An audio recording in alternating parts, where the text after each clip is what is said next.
everybody? La Riviera here with my special guest here, Mr. Keith Taylor. He's a writer, producer, director, poet, actor. Anything you don't do, Mr. Keith Taylor? Well, I'm about to let you know what else I do as an artist. Let's find out. So tell us, you started by writing. I mean, that's one of the first things that you did, or Well, acting? what I originally wanted to do when I got to New York City was be a model, but I was kept on being told that I was too fat or too skinny. And but not only that, they were always asking me for money for headshots, body shots, which was a scam. Right. We all know that one. So in reality, I had to get a real job and work. So I had to put my dreams on the back burner. So I focused on my artwork. I started doing designs. I went to fashion school, Mayor's Fashion School here in New York City. And I also started writing poetry. I wasn't really writing into poetry because I didn't know how to express myself on paper. But I kept on my work that I wrote throughout the years, starting back in 1989. And I collected all of it.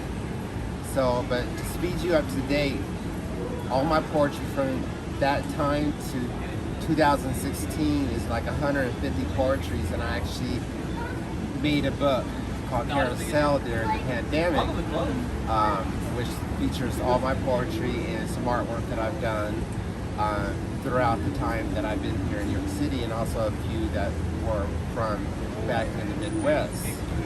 So now I have a self-published book that is actually on Amazon Kindle. Actually, I got a copy here in my bag. Let's see it. Poetry, original poetry by Yes, Keith Taylor. Carousel, and that's also actually a selfie. Oh. Yeah. Sometimes selfies do work for commercial. But since I did it during the pandemic, I need to go back and change some of the informations where you can contact me. But it has a lot of colorful pictures. This is your art as well. Yes, yes. So how did you get inspired to write poetry? I mean, not just anybody can write poetry. There's a certain way that you have to... My inspiration was always music. And then it became, the biggest inspiration was movie soundtracks. Like, for instance, the movie Ghost. It's like when you listen to the soundtrack, you could, or for me, listening to the soundtrack, there was a story in my head or something that I remember that affected me personally, that I was like, for some reason, I just wanted to write it out, but I still had that music in the background. But along the journey as a writer, the people that inspired me later on. Oh, sorry, ma'am.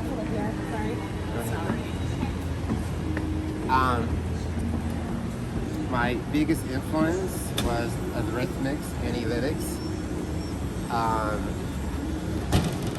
Moby.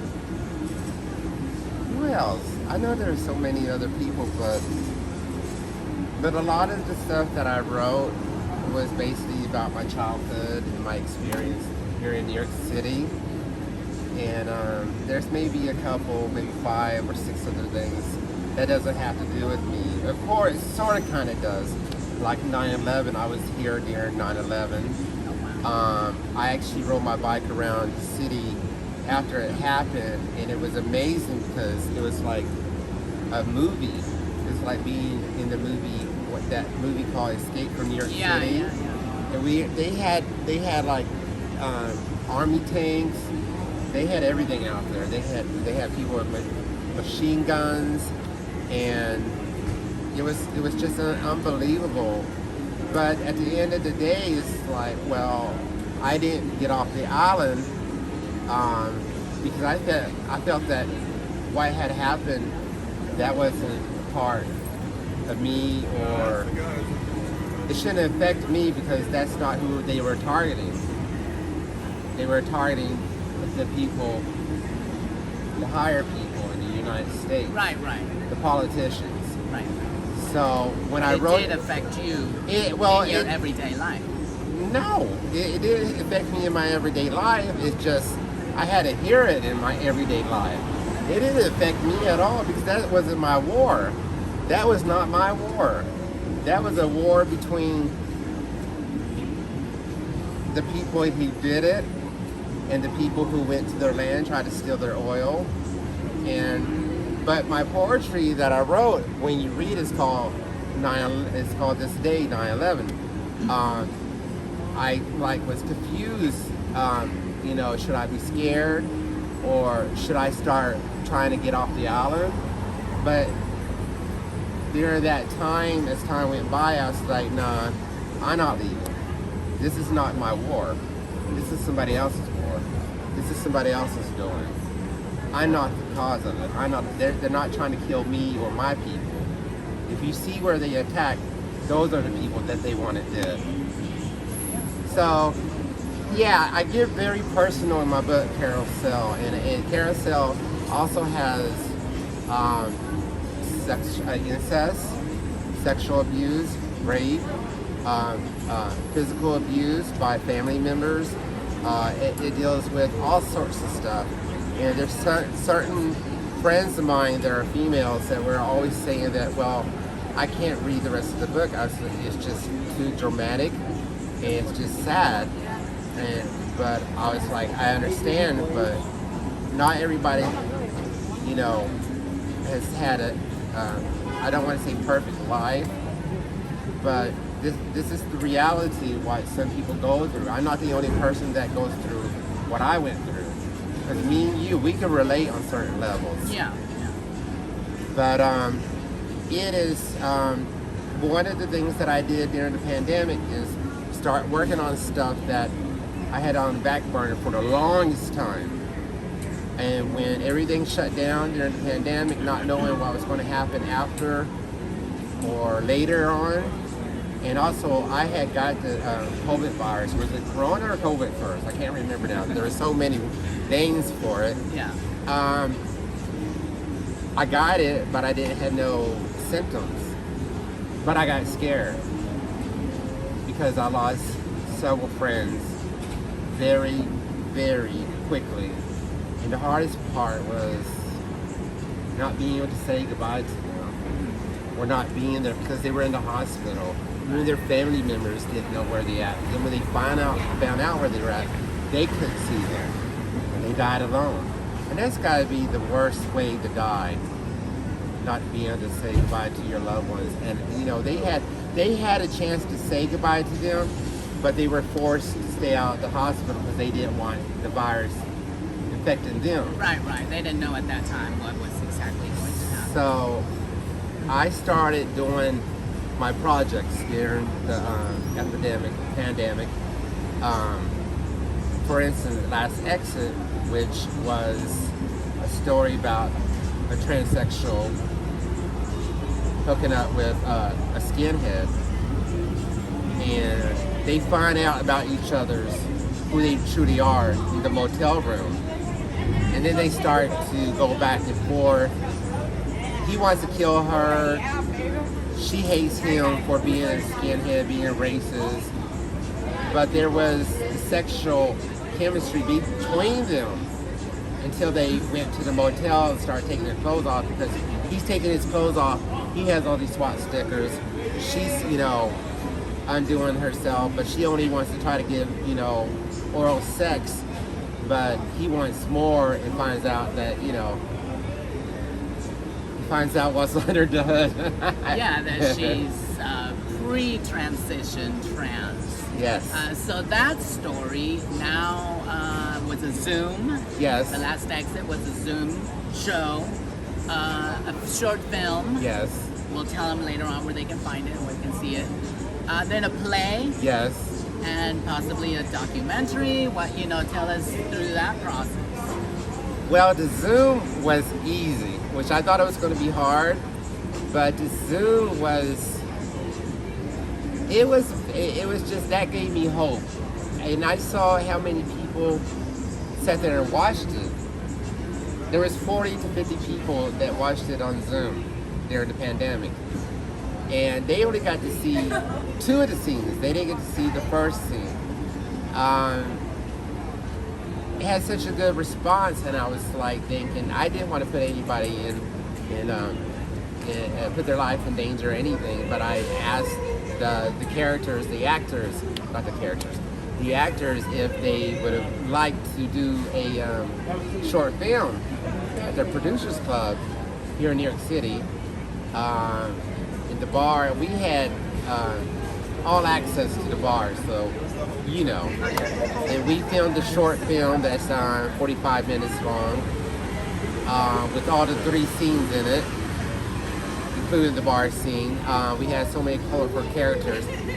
But going back to, in the beginning, Last Sex, it was supposed to be only 2 characters.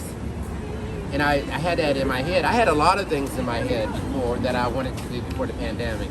But during the pandemic, I was like, okay, let me get this, let me work on this now. So I wanted to leave something behind just in case if I end up getting the virus and die. You know, I wanted to leave something behind for people to see. So I developed more characters. Start writing nonstop, and then I was like, I don't know how I came to the ideal of having a Zoom show, but one thing led to another. Zoom show was a success. The short film was a disaster. Shooting it Was a disaster. But the final product was awesome. But I gotta tell you something, almost everybody in the industry, especially actors, they said, I hate editing, I will not edit, I will let somebody else edit. That's me. Once I started editing, I was addicted. And I don't want to sound vain, but I was like, I am God. Editing, you can just play with the characters, you can cut out things, you can just make a scene turn into so much different than what it was supposed to be, and which I had to do at the ending because the lead actor stormed out and didn't finish the bar scene, so we had to do more. Yeah, that's a very controversial character of Dale that you had to go through several actors before you finally, well, there was one in the short film and then one in the live play. Tell us about the live play. Well, I have to say the audition for Dale, it was supposed to be the only male black cop in Vidor, Texas. He gets promoted to be deputy. So all the Caucasian cops have it out for him and try to sabotage him.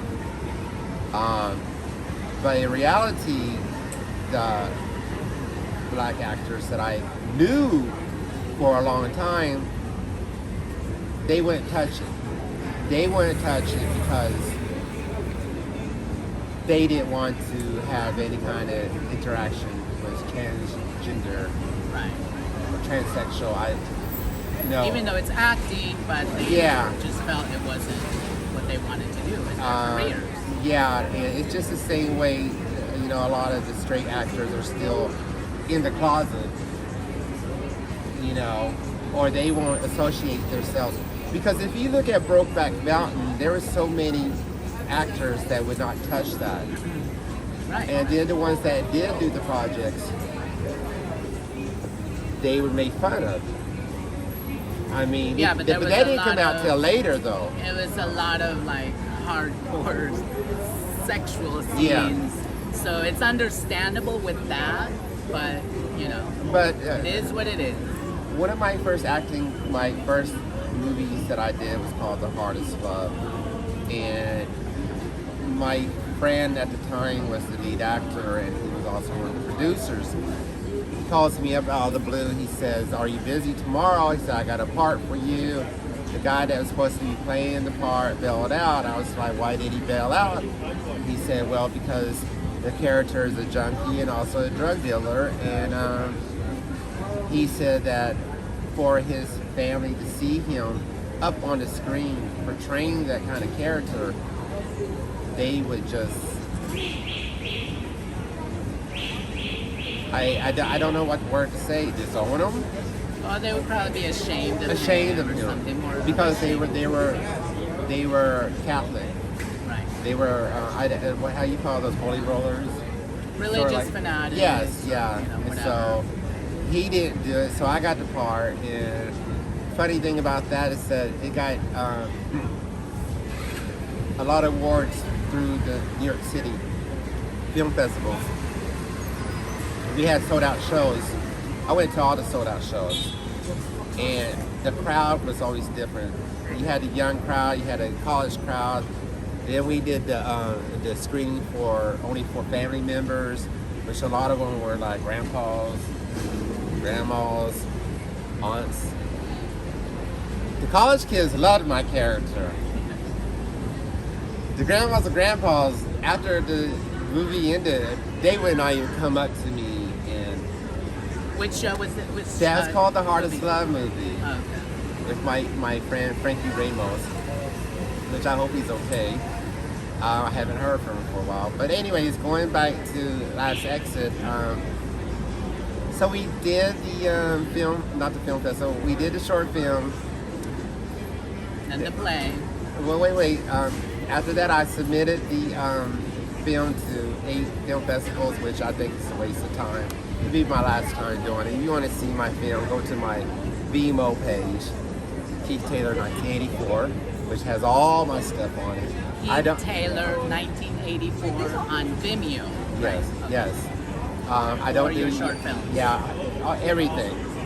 My videos, music videos, and so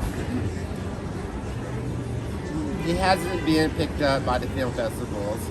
Because I don't think it is, because we're still in that time of being woke, being politically correct, or you can't say that or whatnot, because, you know, Last Exit breaks all those rules, or those so-called rules. So I've always wanted to do a stage play. I always wanted to direct stage play. I've always wanted to be on the stage, and I've been on the stage as an actor. But I say, you know what? Since I've taken it this far, let me take it another step. Now the stage play, I mean, what could have gone wrong went wrong, and Murphy's Law. it's a learning experience. But we did the short play. We did it. People came out. We had a sold out crowd. People enjoyed it. I enjoyed it, but I wish I didn't have so many hats on. Yeah. Because I didn't really get to really enjoy it. Yeah. But once I saw everybody doing the bar scene, and which my character is dragged out of the bar because he's a drunk, I get to see you guys up on the stage, and I was like, even though there were so many mistakes being made, it was like eye candy. Everybody's character was unique. Very John Waters. They were Very all John unique Water. characters. Yeah, you remember who is who. Yeah. Oh my, I love this song. Here we go again. Oh.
only problem I had, the main problem was casting Dale because there were so many actors that I knew, African Americans actors that I met doing background work here in New York City.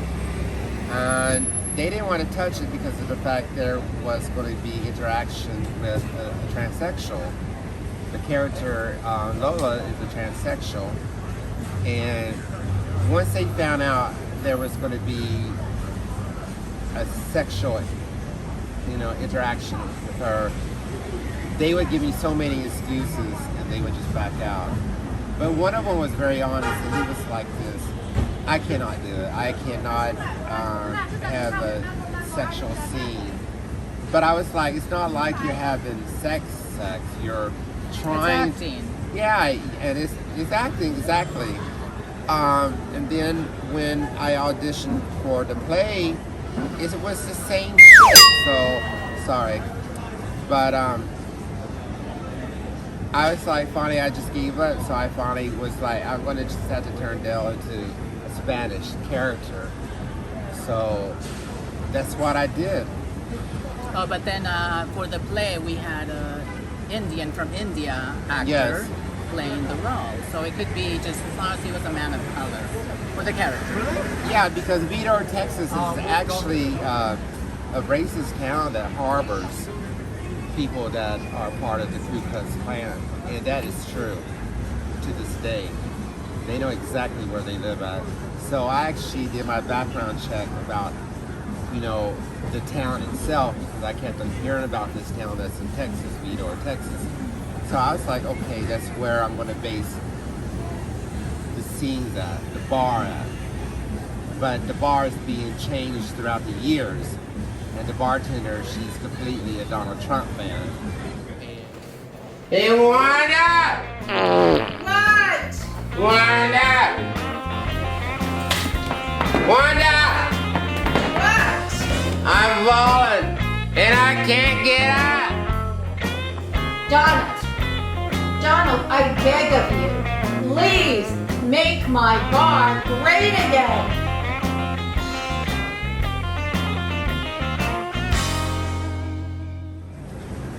One thing led to another, and I was like, we got to get some colorful characters up in here. Sort of like Cheers. Right. But Cheers only had like what? Caucasians? Like So, Friends? yeah. But anyways, enough about Let's Exit. Yeah.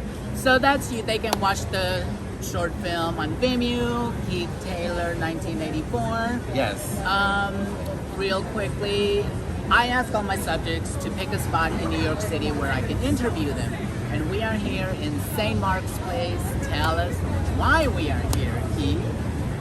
Well, one of the reasons is because back in the early 90s, it was Let's so... get up and show a little bit of the definitely. scene here. Well, it's not the same anymore, but it's going to get lit up because today... Well, I thought today's Friday. Shit, it feels looks like a Friday. Yeah. So, across the street, this is where they filmed Destiny 62. Yes. And that was one of my favorite movies, besides Mine Is Yours Too. And when I got here to New York City, I wanted to walk down the same street as Madonna. And Susan. yes, but it's not the same no more. There's only probably a few spots that are still the same as it was back in 1990, even though I know she filmed it in the 80s. 4, Yeah. 5. Yeah, but it's still alive out here, and I love this kind of old school Yeah, same here. New York City. Yeah, exactly. I wanted to come to New York City when I was a kid, and I couldn't leave until I was old enough, till I was 18, because you could not be on your own until you were 18. It was by law, Right. and especially in the Midwest. But in New York City, it wasn't like that. So, but I've always felt like that New York City is my home. So tell us, when you first came to New York City, were you on a bus with $35 in your pocket and you told the taxi driver, take me to the middle of everything, and he took you to Times Square like Madonna? Or what was your experience arriving in New York City as a teenager, right? I hitchhiked from Dodge City, Kansas, even though I was born in Oklahoma. Dodge City, Kansas, 18. I hitchhiked from there to Philadelphia. Took me quite a while. I slept in some ditches, slept on people's couches, got a bunch of rides from strangers. Finally had enough money because people gave me money along the way. I was never scared though. It was an adventure for me. It was exciting. It was like I just got, it felt like I escaped from jail. And so I had enough money when I got to Philadelphia, took a bus in, and I only had like one pair of underwears, maybe 2 pairs of socks, 1 pair of jeans, 2 shirts, and I had a box of donuts.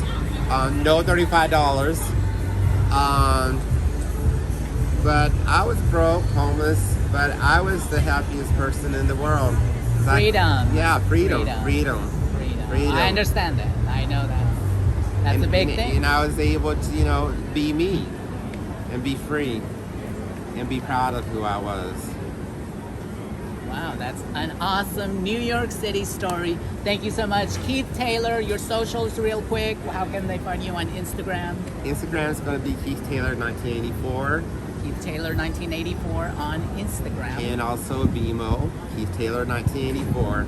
Alrighty, there you have it. Thank you so much. Good Thank you talking too. to you. Mwah.